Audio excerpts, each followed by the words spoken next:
Hello लोगोफोर दिनै मोनसे गोदान भिडिअ नोंथांमोनखौ जोर बरनाय थाबाय जायफोर बिथांमोना आसाम राइफल पस्टनि थाखाय नेनानै दंबाय थायोमोन बिदिब्ला बिथांमोननि थाखाय दिनैनि बे भिडिअआव जोबोरै मोजां खौरां लानानै फैनाय जादों।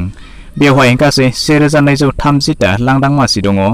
स्टेटनिफ्राय 23 बोसोरनि जायखिजाया सुबुङानो बे पस्टनि थाखाय एप्लाइ खालामनो हागोन। स' बिदिब्ला बेनि सोमोन्दै नोंथांमोननो गासैखौबो आबुङै फोरमायनानै होनाय जागोन। बेखायनो भिडिअखौ एसेबो स्किप खालामालासे जोबजासिमल' नायलांबाय थादो।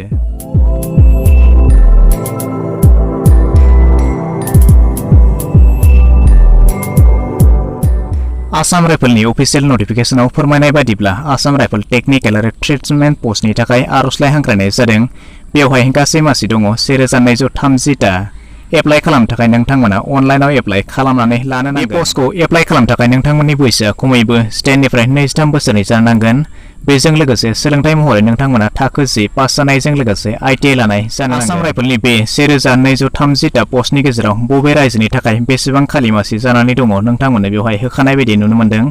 आन्डामान एन्ड निक'बरनि थाखाय 1, आन्ध्र प्रदेशनि थाखाय 64, अरुणाचल प्रदेशनि थाखाय 41, आसामनि थाखाय 47। स' बेबायदिनो नोंथांमोना नुनो मोन्दों बायदि रायजोनि थाखाय बायदि लांदां मासि जानानै दङ। नोंथांमोना बेवहाय नुनो मोनबाय जे जोंनि आसामनि थाखाय नोंथांमोना बेवहाय टटेल लांदां मासि जानानै दङ गासै 47टा। स' बिदिब्ला नोंथांमोना बेनि गेजेरावनो एप्लाइ खालामनो नांगोन। अनलाइन एप्लाइ खालामनायनि सिगां नोंथांमोना बे खोथाखौ मिथिनानै ला जे बेवहाय एप्लाइ खालामनाय समाव नोंथांमोना एप्लिकेशन फिस होनो नांगोन। स' बिदिब्ला बबे केटेगरिनि थाखाय बेसेबां एप्लिकेशन फिस थागोन बेवहाय होखानाय बायदि नोंथांमोना नुनो मोन्दों। जेनेरेल केटेगरिनि थाखाय 100 रुपिस, OBCनि थाखाय 100 रुपिस, SC ST आरो फेमेल केन्डिडेटनि थाखाय बेवहाय जेबो एप्लिकेशन फिस होनांगौ गैया। स' बिदिब्ला आसाम राइफल पस्टखौ एप्लाइ खालामनो थाखाय बेनि लास्ट डेटआ माब्लासिम थागोन स' नोंथांमोना बेवहाय होखानाय बायदि नुनो मोन्दों।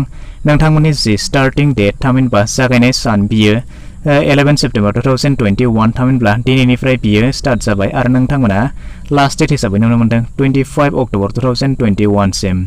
स' नोंथांमोना 25 अक्ट'बरसिम बेखौ अनलाइनाव एप्लाइ खालामनानै लानो हागोन।